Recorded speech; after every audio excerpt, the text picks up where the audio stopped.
Okay, so I think we'll just give it maybe another minute, 1 minute, to see if someone else is joining us.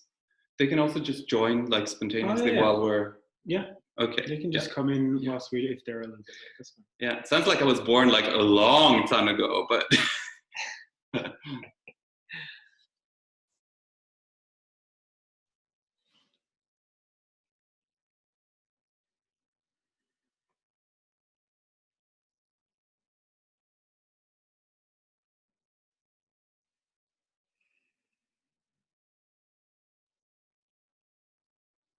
So I don't know what you're doing while you're waiting, but I'm just sensing that I'm sitting where I'm sitting, my legs on the ground here, my weights, breathing.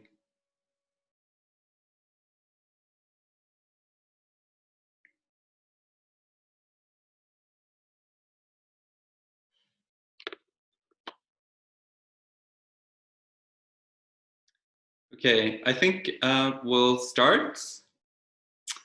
Welcome everybody. I'm so glad to see all of you.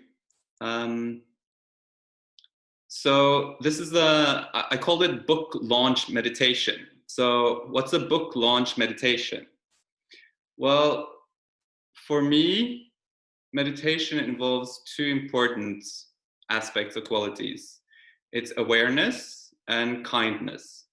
So my aspiration for this session here is to be aware of what I can and to be kind. And we're doing this together. So I'm really happy that you're all joining me. Awakening does not happen alone. Awakening to love and awareness does not happen alone.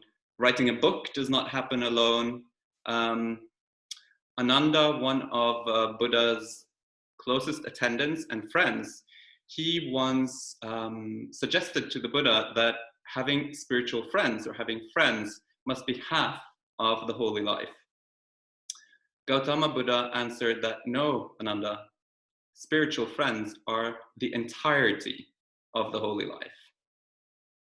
So I'm really, really happy, really grateful that we are sharing this moment together here. And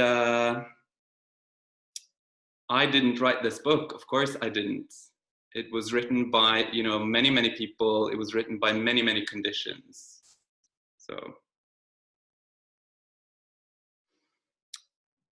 So the book has a structure which consists of certain personal stories where I share a personal story about something. And then the next section is a sort of meditation suggestion. So the reader or listener can try for themselves. And the book is, it's influenced by me, my life, how I've understood Gautama Buddha's teachings, and also the fact that I'm a Gestalt therapist.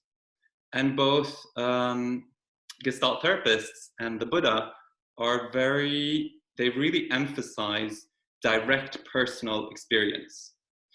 So I thought that before I do any readings, before I read any of the stories in the book, I want to guide us all in a meditation so we can all have some personal, direct experience. And the meditation that I'll guide us in is a sort of mix of various meditations that are included in this book.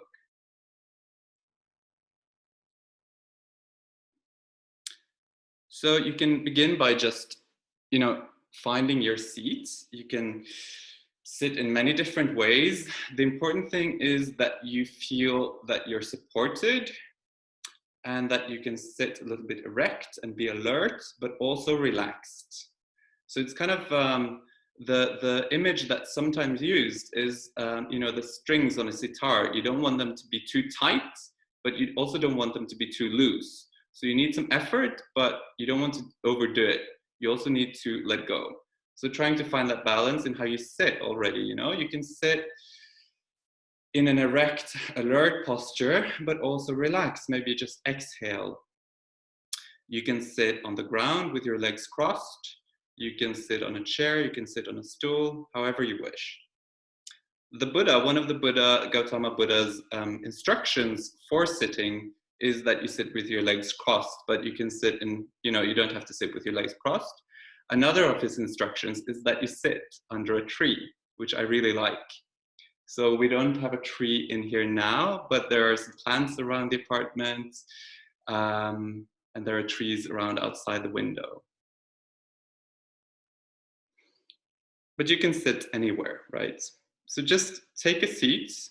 You can close your eyes or just rest your eyes on the ground in front of you.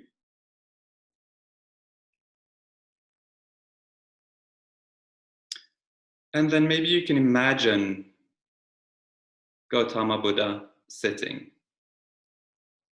How does he sit? He sits dignified, erect, relaxed.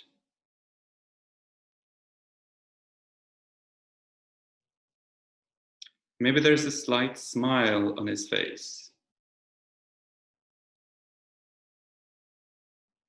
And as you just imagine this, see what happens to your mind and body. Maybe you want to put on a slight smile yourself, not to cover anything up, not to pretend, but just to be kind and aware, friendly and non-judgmental with whatever arises.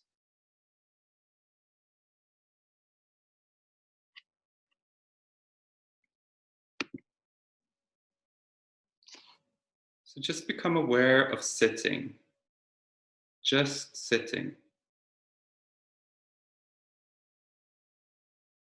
Nothing to do, nowhere to go.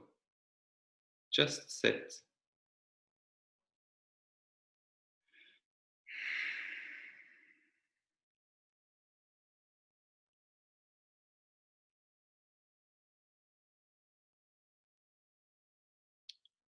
And then you can breathe like the Buddha breathes.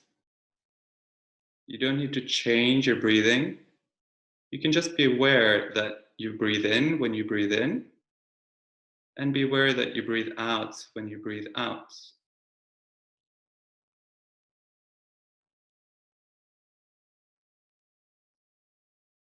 Maybe the breath is shallow and short, then be aware that it's shallow and short.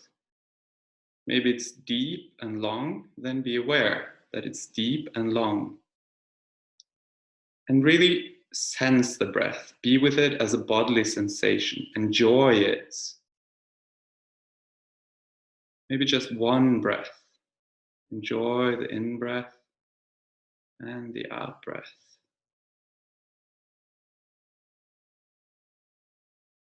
Maybe sensing it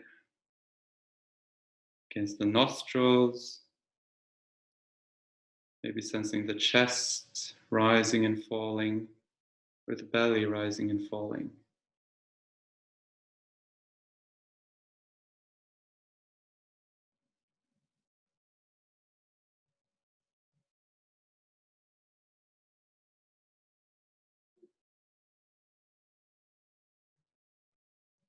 According to Gautama Buddha, breathing is enough. One breath aware, and you're enlightened. Gautama Buddha returned to breathing again and again throughout his teaching career as well. So as you breathe, just know that you're taking an in-breath, an out-breath. Enjoy it.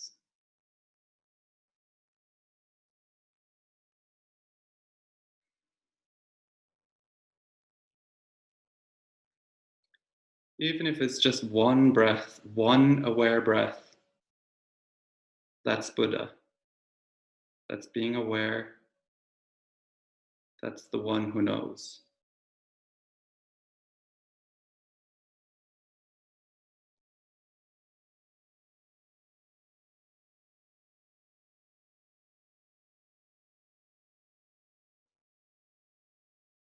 And whenever you find that you're lost in thought, you can just return to the breath, breathing in and out.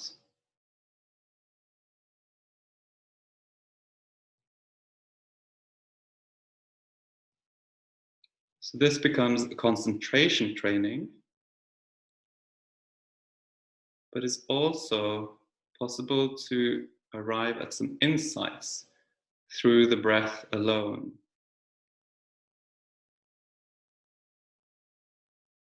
Breathing in and out.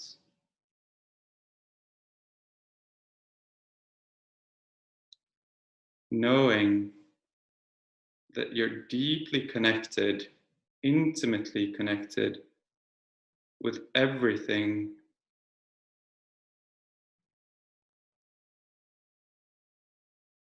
You breathe in the air. You breathe with plants, animals, other people. Breathing and being breathed.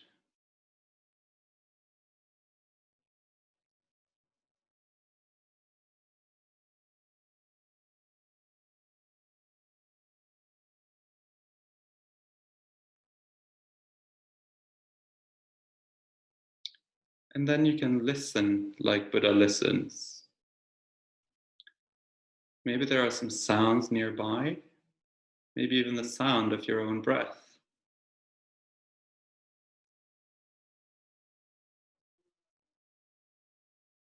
Maybe there are sounds further away.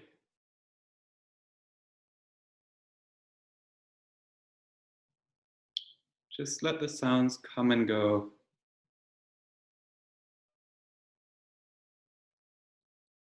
You don't need to go chase the sounds, just let them come to you. Receive the sounds.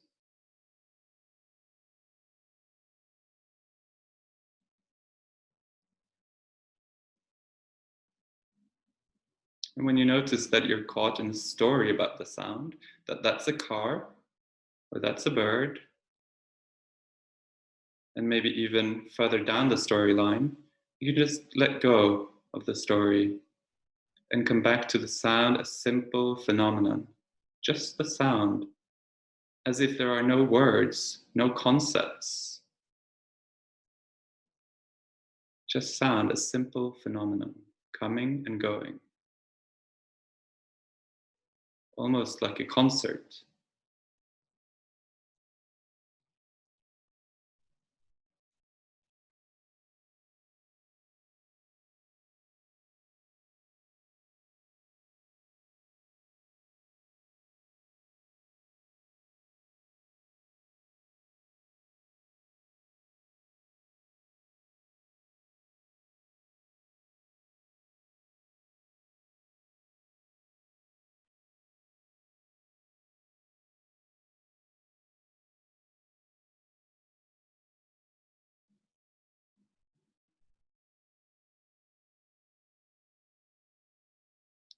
And then you can sense the body like the Buddha senses the body.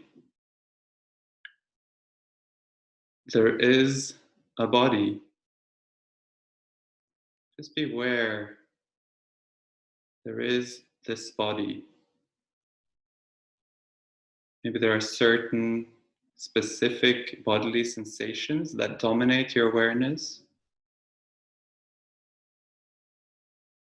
Tingling, tickling, tension.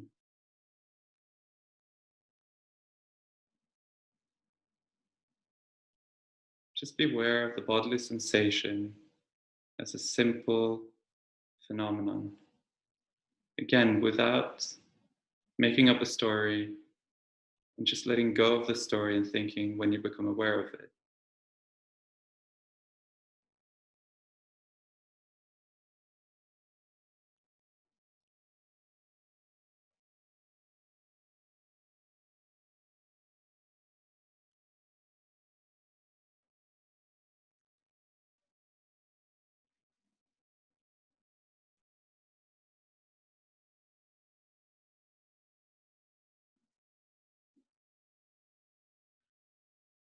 Siddhartha Gautama, when he was sitting under the tree meditating,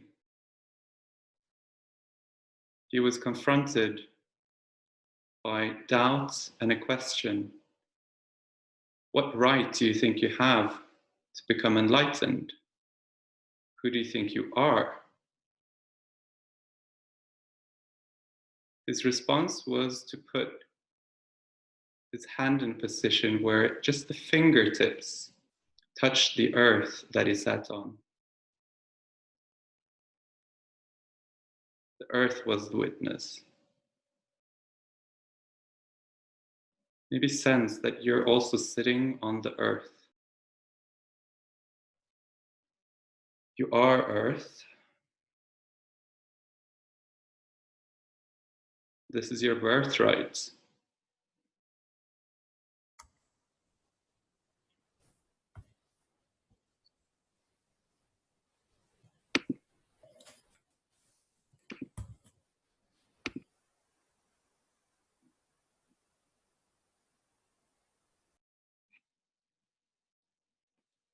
So sense the weight of your body on the earth.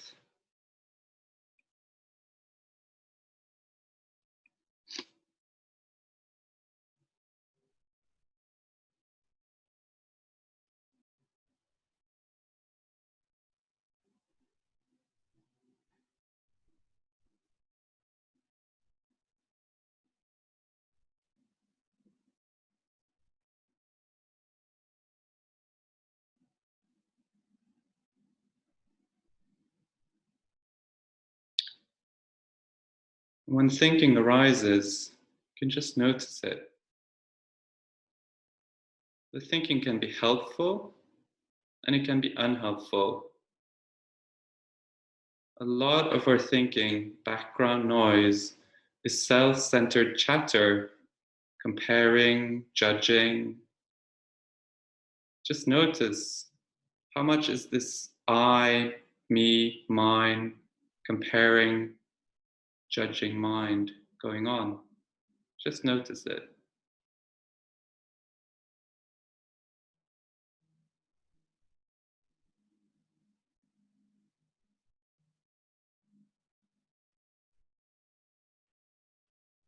Then we can choose to consciously say something else in our mind. So this is a wholesome form of thinking. It's a helpful form of thinking, serving awareness and love. So we can love like the Buddha loves. We start by directing loving kindness to ourselves. If you want, you can place a hand on your heart. Maybe just sense how already this touch, this intention to be kind to yourself, perhaps has an effect. And then you can mentally whisper to yourself, may you be happy.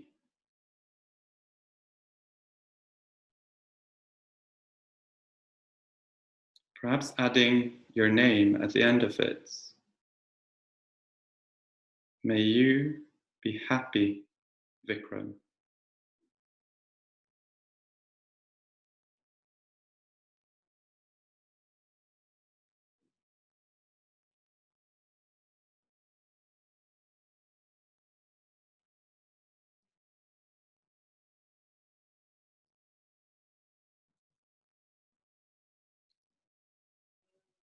And then I want you to let it just be open. Whoever comes to mind, wish them well.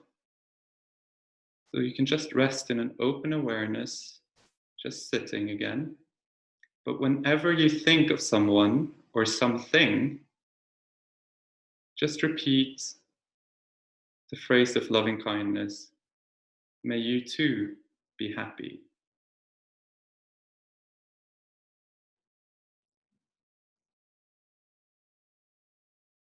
So it can be someone you feel close to, that you have good feelings towards.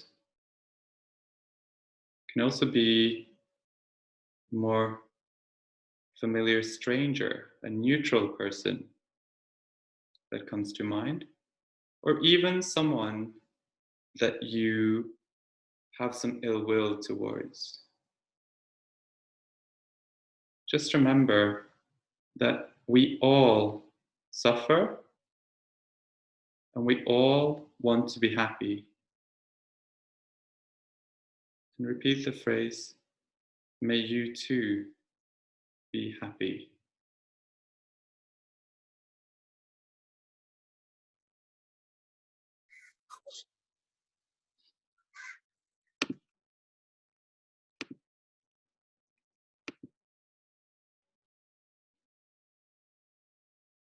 This can be other human beings, but it can also be other animals, plants, all sorts of beings.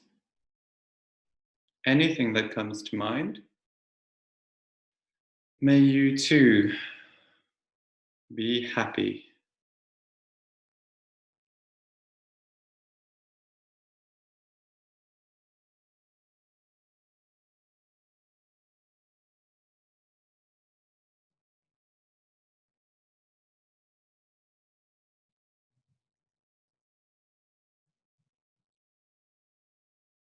Whenever you notice that you're thinking of someone or something,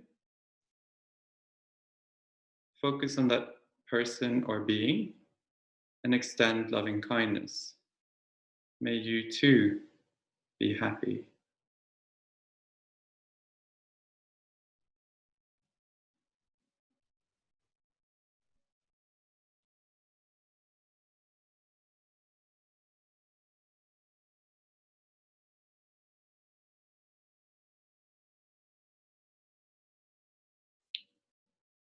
And then you can also notice how this feels in your body and mind, wishing yourself and others well. If you don't feel particularly loving or kind, you can just be kind to yourself about that as well. The cycle of suffering can be broken at any moment. Just be aware of whatever is going on, whatever state you are in.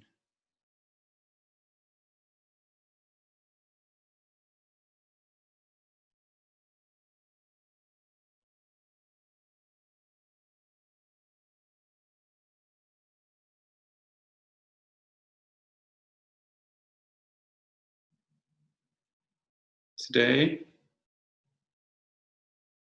many places around the world, Buddha Day is celebrated, commemorating the birth of Buddha, Siddhartha Gautama, the awakening of Siddhartha Gautama, and then the passing away.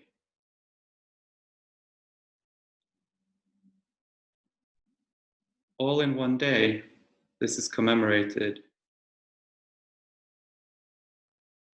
This day, there is birth, there is awakening, and there is death.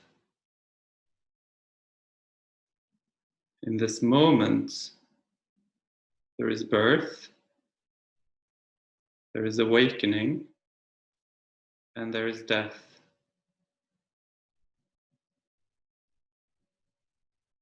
Constantly, things are changing and going on inside you and around you.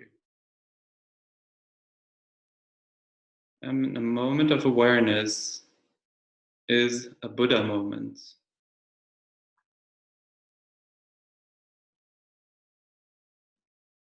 Just one breath.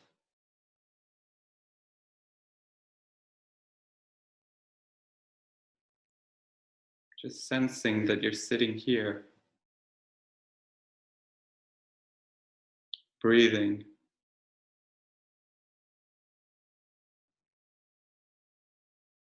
Just listening to the sounds.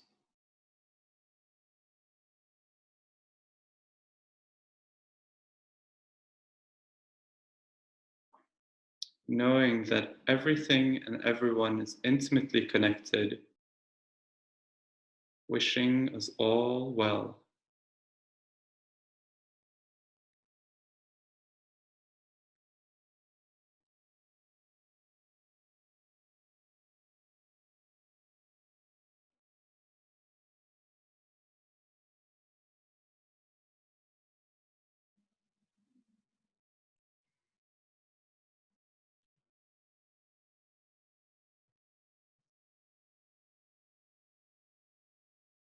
And we can finish with one aware breath. So do it at your own pace. Just feel that you enjoy one breath in and out. And then slowly you can come back, opening your eyes and out of the meditation.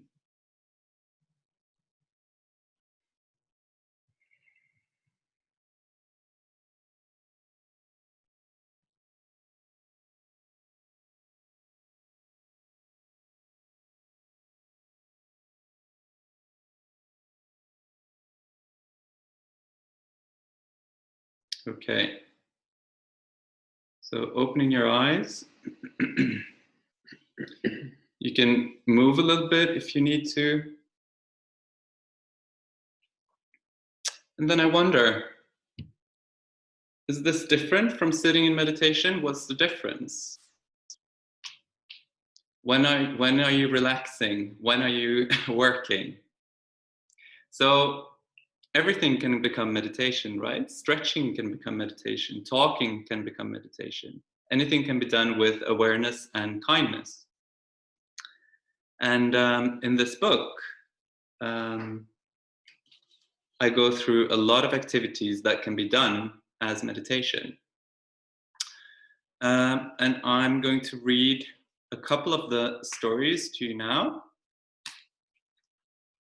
starting from the beginning. It's looking.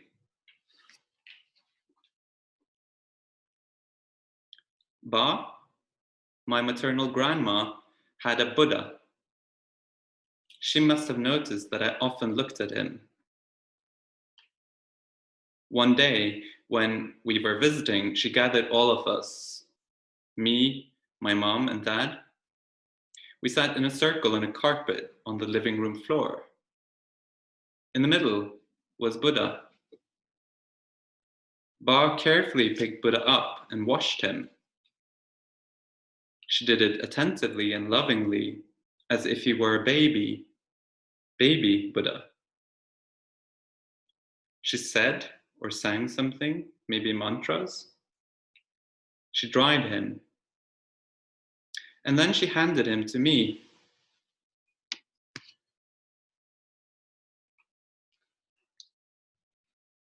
I carefully wrapped him in some of my clothes and put him in my suitcase. Back home in Norway, I unpacked and placed him in my bedroom. Now, 30 years later, he's here with me in the bedroom of my apartment in Oslo. I lie in bed watching him as he sits on the windowsill. His golden body is slender and smooth. A simple robe covering his left shoulder and leaving the right shoulder and chest and arm bare. He sits in a lotus position, in contact with the ground, steady as a mountain.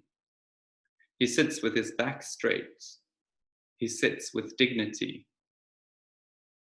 His arms and hands are soft and relaxed, resting on his lap and legs. His eyes are half open. He looks both inward and outward, attentively present here and now.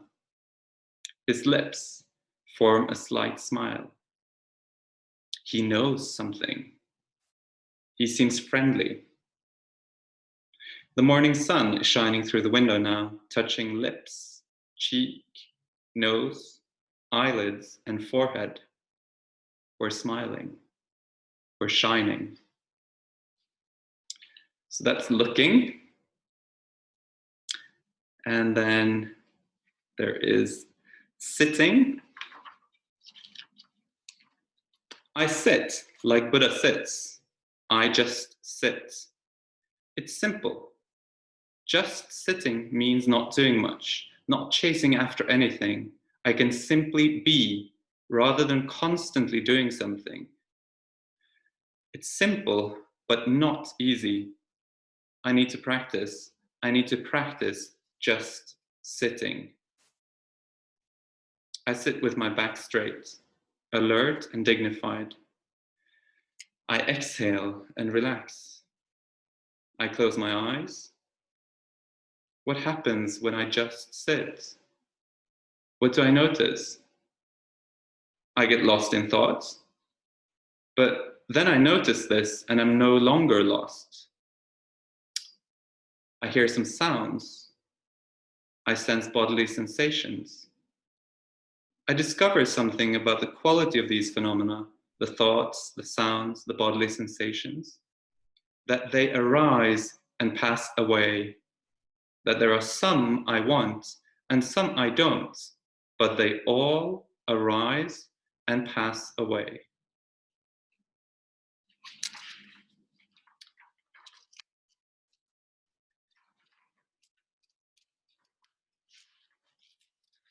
And there's thinking and smiling and chanting.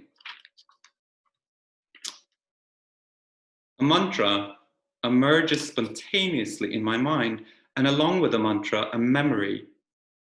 In the morning, before the others got up, I went to Ba's room. I looked inside. The old woman was sitting on her bed. She held the mala in her right hand, mumbling something. Then she noticed me. She looked at me and smiled, inviting me in. She spoke Gujarati. I didn't understand much, but I understood the most important thing from the tone of her voice and the way she looked at me. I was loved. I sat down next to her on the bed. She gave me a mala. She repeated a mantra again and again in a low voice as she moved her mala. I imitated her, draping my mala between the middle and index fingers, using the thumb to move the beads as I repeated the mantra. Eventually, we chanted the mantra in our mind, sitting silently next to each other on the bed, moving the malas with our fingers.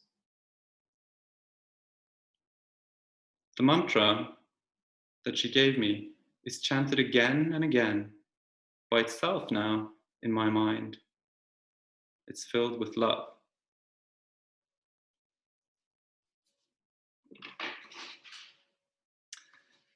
And then, yeah, you can put him down.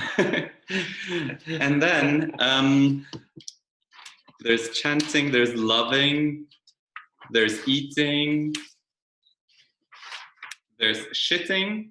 Everything can be done with awareness, right? There's walking, suffering, scrolling, and then with scrolling, I meet somebody. I meet a boyfriend, Dan.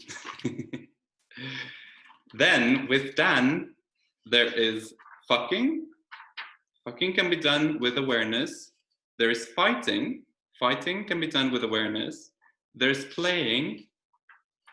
And then the one I will read now, there's dying. We're lying in Shavasana, the corpse pose. Dan has been guiding us both in yoga, accompanied by songs from a playlist on his phone. Now we've reached the end, the most difficult pose, letting go. I become aware of a mantra playing on his phone. It's the same mantra I got from Ba. I choose to go into the memory. I remember sitting down next to her, soft bed, wrinkled face, smiling, her hand on the mala, her other hand on my hand. It's not distant. The memory is here and now. Time is a strange thing. After Shavasana, remembering that I'm going to die, that I'm alive now, that we're together now, I choose to do the most important thing rather than what I had planned that day.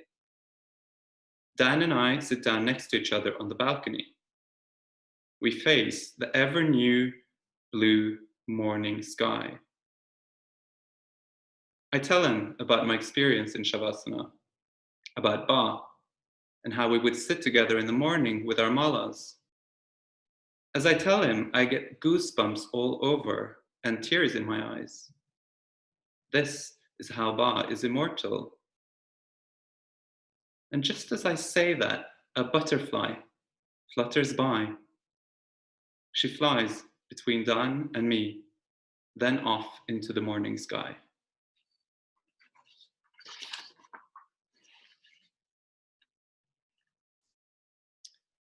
Okay, so I think we can have some sharing.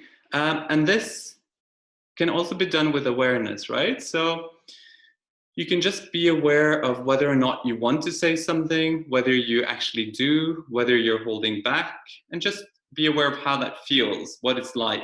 There is no right or wrong. If you do want to say something, I think you can, is there a way of like showing like reaction? Or you can just unmute yourself. I think we'll try to do it that way.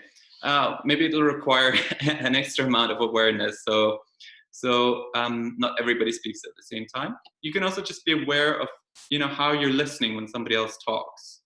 Just notice what your responses are. Notice if you have a conviction or a view, if you're very like holding strongly attached and onto that view. Just see what's going on when we do this sharing. And I invite, you know, any kind of response. It can be something related to the meditation, if you want to say something about that, what you discovered. It can be something about the book, that some of the texts that I read, or any questions that you have about the book. Yeah, I prefer that you don't comment on each other's sharing, however. So there's no sort of, you know, evaluation of each other here. It's more just share whatever you want to share. And maybe it's influenced by others, but you don't comment on that other person. Okay.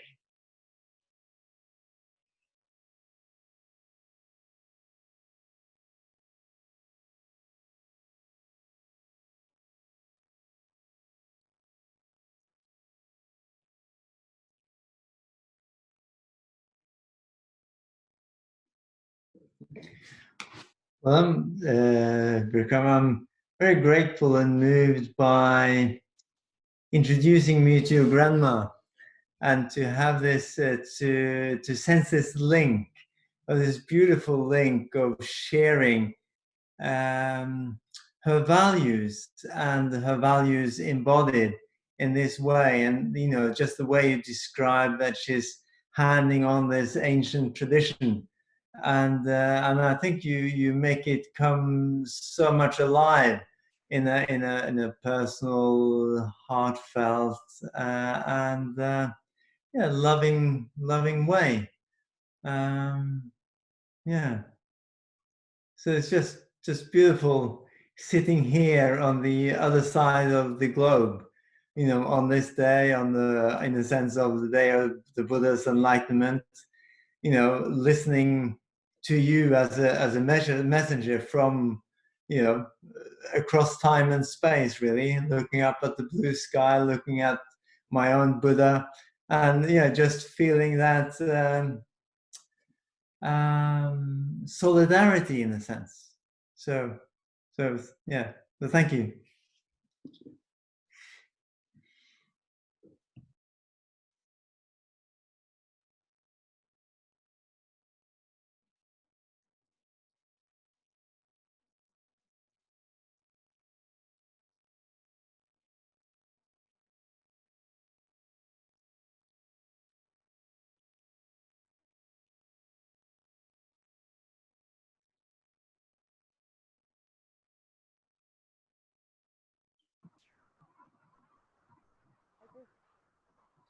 Having grown up in a similar way to, can you hear me? Wait, Anjali, can you, your sound is really low. Is it?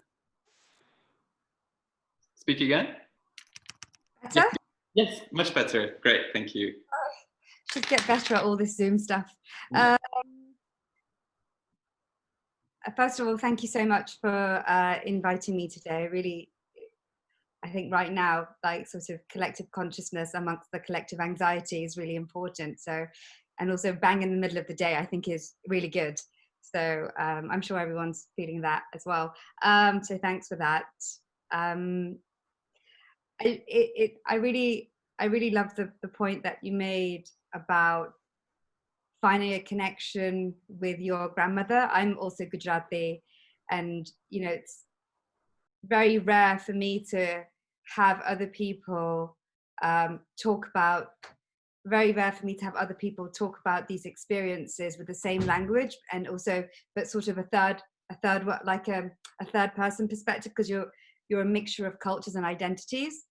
And my grandmother did very similar things growing up, and we were taught all of these rituals and ways of being. And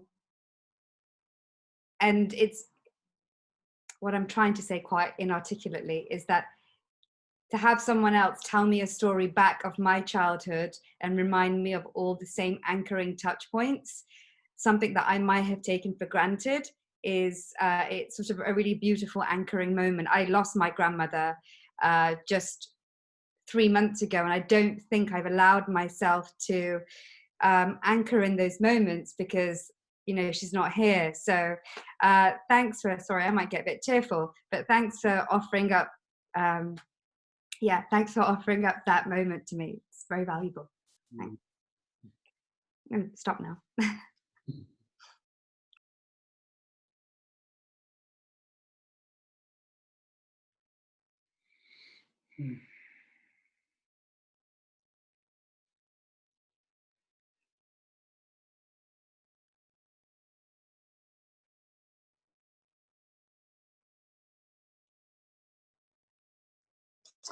Thank you, Vikram, and thank you, Daniel. I really enjoyed it. I've been listening to your book also on Spotify, and I really love it, how you also can have shitting as a capital of meditation. I just love it, how you can look at everything in life as meditation. I really resonate with that. So thank you again for expanding this sense of meditation to me and to all of us. Thank you so much. And it's great to be with all of you all around the world. It's beautiful. I love it. All the best to all of you.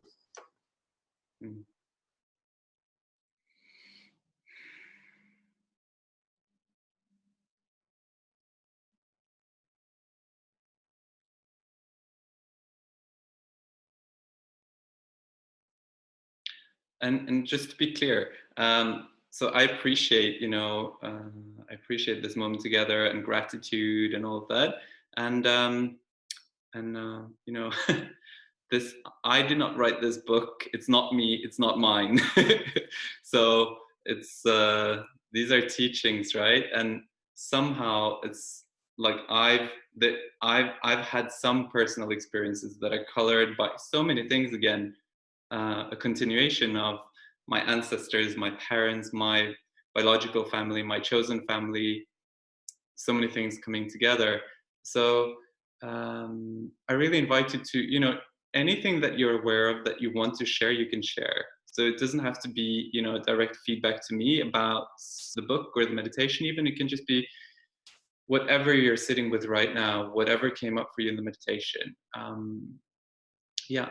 And it's also perfectly fine to remain silent. You can just be aware of what's going on when there is silence as well. Whether you're choosing it, what's going on inside your body, your mind.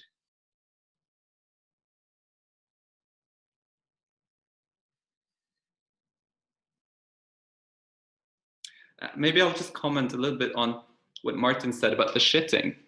So the Buddha actually says in the sutra where he talks about meditation that, you know, this can also be done with clear comprehension. All activities can be done with clear comprehension. So, and I really believe that. I think it's so interesting how a lot of us kind of make a split, I think, between what's spiritual or meditation and then the rest of life, like ordinary life or something that's maybe impure or like sex or shitting, you know? But I think it's exactly those splits that are kind of keeping us away from a more awake way of being in the world. So I think there's great potential for awakening on the toilets as well as on, you know, the cushion.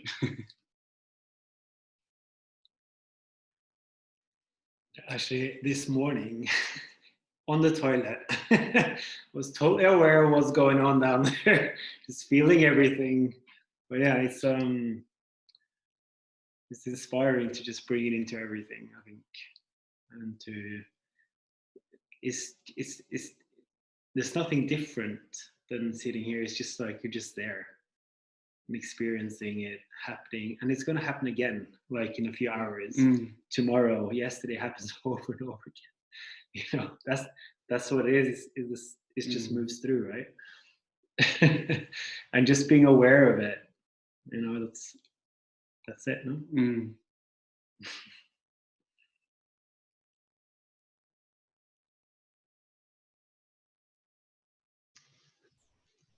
Hey, first wanted to say that I really liked the format of your book debut, doing it as a book meditation. And I was going to raise it as a question, but I guess I'll do it as a reflection instead. I note that you're building this on your podcast, or it's the texts are reflecting your podcasts. And again, now we have it on video, so I mean it's audio, text, visual, and I like the fact that it becomes available through different channels. And if you're planning for a Q&A session afterwards, it would be interesting to hear your reflections on that. But anyway, thank you. And thanks for doing it through different channels. Yeah, thank you, Erik.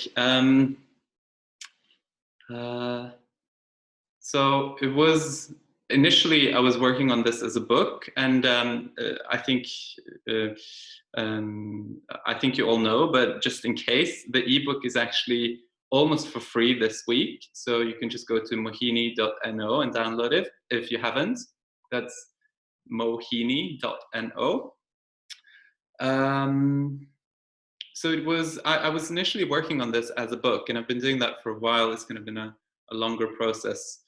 And, you know, writing as well, that's definitely meditation, right? Like, goes up and down. I feel like, you know, I'm not able to do this. Oh yeah, I feel like I did it. And then it's like, oh, but who's this doing it, right? Like, there's an alphabet.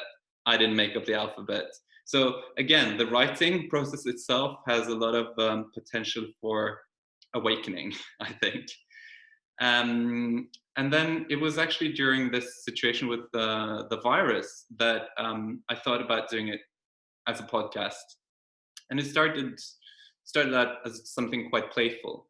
So I had fun doing it, and I'm glad that it can be, you know, listened to as well as read. I guess some of the meditations are best just listened to, so you can just be guided.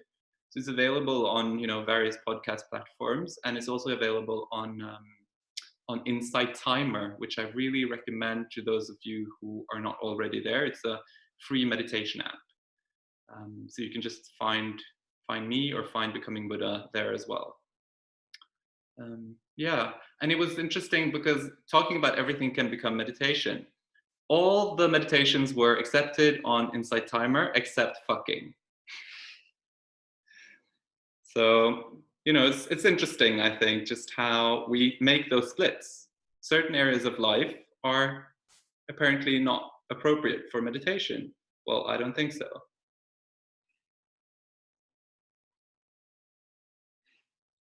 Hi, Daniel and Vikram. It's so good to see you guys. And thank you so much for doing this for us. I think I have anyway been listening to you time and again through Spotify. And of course, it's such a delight to just listen to your voice. I really liked how you actually mentioned about physical distancing instead of social distancing in one of your podcasts. And I think that's something that is very important, and I could really connect to it. And the fact that you talk about meditation not just being done in silence or in only one form, and the fact that we can do it in so many different ways. I just like to share how every time in Delhi, whenever I felt like I was not able to find my center, I would go off to Chandni Chowk, which is one of the most chaotic places in Delhi. And somehow I would find so much peace and solace in that chaos.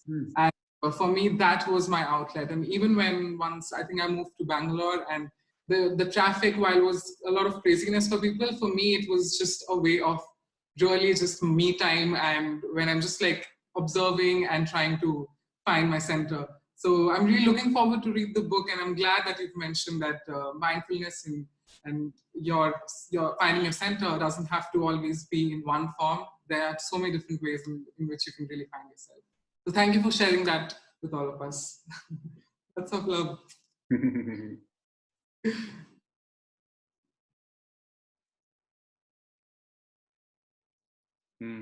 Feels so good to be connected across, space with all of you sitting here doing this, sharing this moment. So this is a moment of joy for me.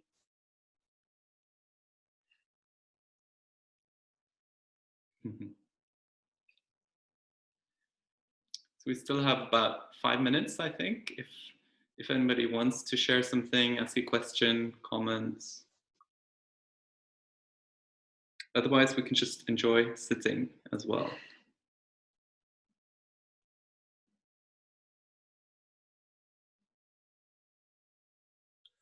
Hi, Vikram.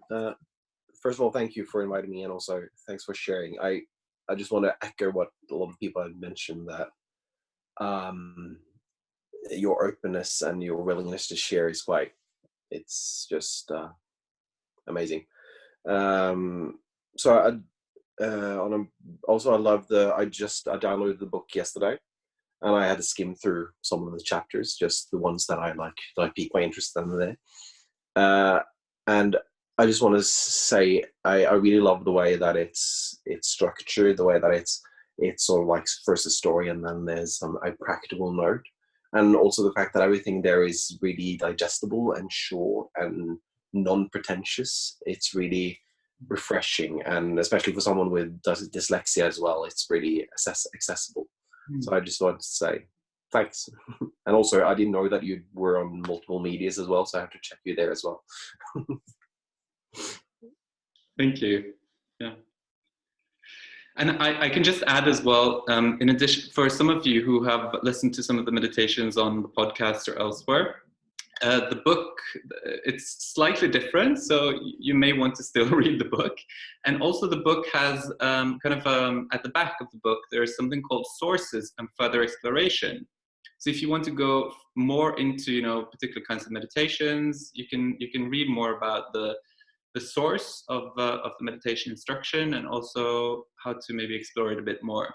So, I've been learning so much while having this writing project as well. I've really been going back to some of the earliest Buddhist sutras to see what did the Buddha actually say, or at least as close as we can get to that.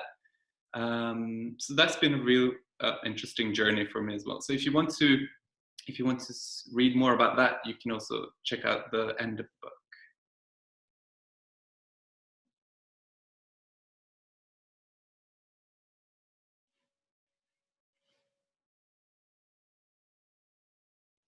I forgot one question. I saw that it's on Lulu, so I was wondering, are you contemplating a physical release as well, or is that in the running? Yeah, thanks for that question. Yes. Yeah, so there's something about the physicality of things. So there will be a physical copy of the book as well. And Stefan, who's with us here, he's my colleague in Mohini Books, the micro-publisher.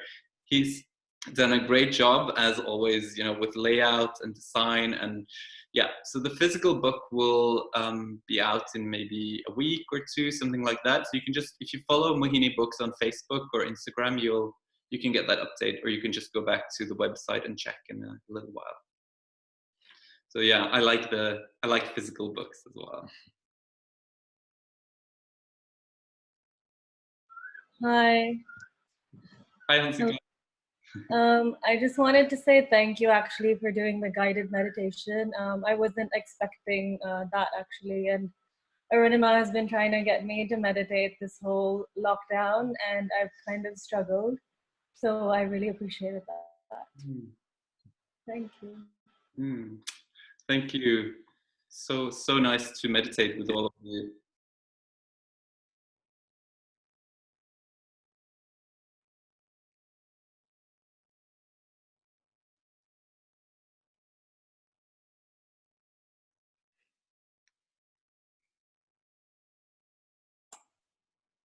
Hi.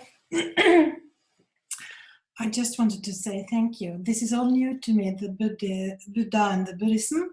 And I saw your writing on being a Gestalt therapist, which I am. And I got really curious about the possibilities lying in broaden my views. This was a really good experience for me, because I think the phenomenological observation we do with awareness, it was really clear to me also the kindness who comes to it with, I guess, also the Buddha and the Buddhism, I guess. So this was a really good experience. And I've really felt your kindness when you started the meditation, and it really became my kindness by doing it. And also I got connected with my dog and my environment right now. So it was a really good experience. So thank you. Thank you.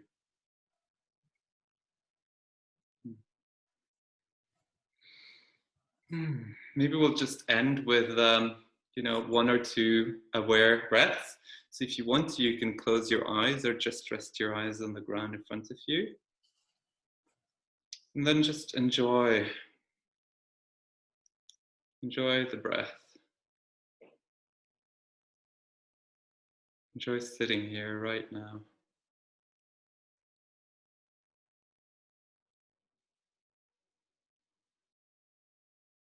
This is a moment of happiness.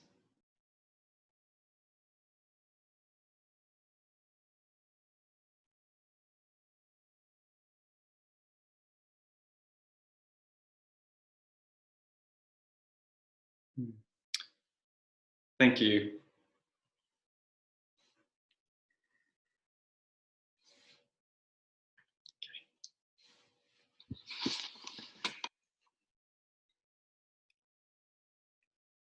So yeah, I think we'll end this here, and feel free to get in touch with me.